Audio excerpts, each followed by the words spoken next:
I'm Kelsey Favor with the Iowa Agriculture Literacy Foundation and Agriculture in the Classroom.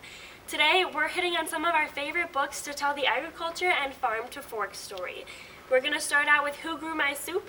This is a story of a young boy who refuses to eat his vegetables unless his mom tells him where the ingredients of his soup came from. So, too bad for him, someone flies out of the sky and comes to teach him where all the ingredients came from, including featuring real producers that grow for Campbell's soup. The book is written in rhyme, so has a great tie to language arts, and is a fantastic story for young readers who don't like their vegetables and don't know where their food comes from.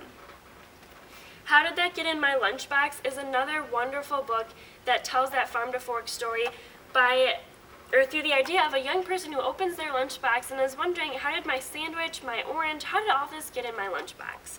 So, the book tells a story starting at the farm, going through the process or the sequence, and then ending up in his lunchbox. So it hits on the technology, the modern way that things are produced, and ends up teaching students exactly how their lunch ends up in their lunchbox.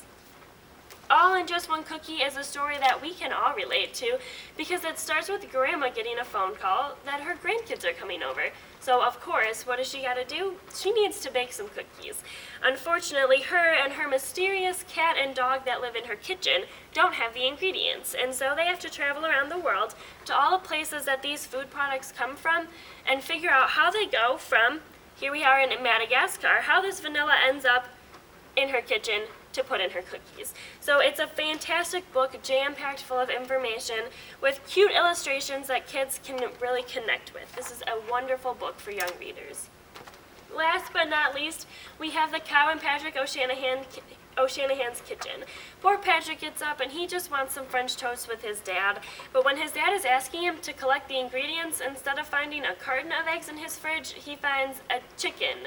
In this way, the author not so subtly teaches students about how their food ends up in their fridge and what animals and plants they come from. This is a super important book for young readers to understand exactly how the products go from the farm to their kitchen, even if they don't find a chicken in their fridge.